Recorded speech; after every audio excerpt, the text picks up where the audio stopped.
श्रीवास्तव भी मेरे साथ हैं। बृजमोहन जी, 44 बार आशुतोष जी बता रहे हैं, अभी मैंने तो हालांकि डेटा गिना नहीं था इस तरीके से, लेकिन 44 बार कांग्रेस का नाम लिया और यह भी बोला कि बंगलुरु में यूपीए का क्रियाकर्म हुआ। ये कैसी भाषा है? क्या आप बीइंग एनडीए अलायंस, क्या आप इसको एडवोकेट करते हैं ऐसी भाषा को? गरिमा जी, देखिए कि आज जो आदरणीय प्रधानमंत्री जी ने देश को संबोधित किया पार्लियामेंट में, उन्होंने बहुत सारे विस्तृत, बहुत ही गहराई से हर मुद्दे को सामने रखा।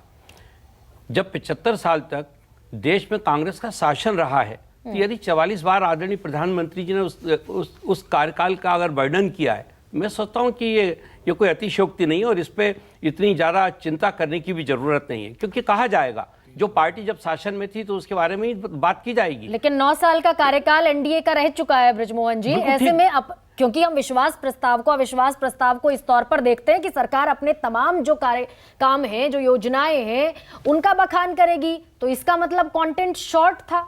नहीं, मैं सोचता हूँ शायद ऐसा नहीं था। स्थिति ये थी कि आदरणीय प्रधानमंत्री जी ने आने वाले 25 सालों की बात की है। उन्होंने ये कहा कि नॉर्थ ईस्ट का विकास कितना जरूरी है और उन्होंने ये भी कहा कि आज अगर देश में हम इस दौर में अगर हम अच्छी नींव रखेंगे तो आने वाले 1000 साल तक भारत को एक समृद्ध देश बनने का मौका मिलेगा। तो जो देश का प्रधानमंत्री इतनी गहराई से और इतनी दूर तक की बात कह रहा हो, वो विपक्ष को इसलिए समझ में नहीं आ रही कि वो सारे के सारे लोग अपने आप में खोए हुए हैं और उनको ऐसा लगता है कि जिस तरह से उन्होंने 75 साल इस देश को चलाया है, आदरणीय प्रधानमंत्री जी भी देश को उसी तरह से चलाएं, लेकिन वो इसके लिए तैयार नहीं है। वो चाहते हैं और उनके सामने एक बहुत स्पष्ट दृश्य है देश का, जिसके माध्यम से वो देश को एक नई राह दिखाना चाहते हैं, लेकिन राह देखने के लिए INDIA के साथी तैयार नहीं है। ये एक बड़ी अजीब बात है, जबकि उनको चाहिए यह कि जब देश के लिए अगर कोई हमारा देश का राजनेता अगर बेहतर तरीके से देश की बेहतरी की बात कर रहा है, एक आम आदमी के उत्थान की बात कर रहा है, तो उनका साथ देना चाहिए। आदरणीय प्रधानमंत्री जी ने तो ये अंत में यही कहा कि मैं तो ये चाहता हूं कि मेरे जितने सांसद हैं, इस संसद के जितने लोग हैं, वो सब हम लोग मिलजुल के काम करें। और इससे पहले भी हमेशा हम लोगों ने देश के उत्थान के लिए एक दूसरे का साथ दिया है। बृजमोहन जी, 70,000 करोड़ याद होगा आपको? बिल्कुल याद है। हाँ। तो 70,000 करोड़ है ना, लेकिन जब उसकी हकीकत आदरणीय प्रधानमंत्री जी के सामने रखी गई, तभी उन्होंने हम लोगों को अवसर दिया अपने साथ जोड़ने का।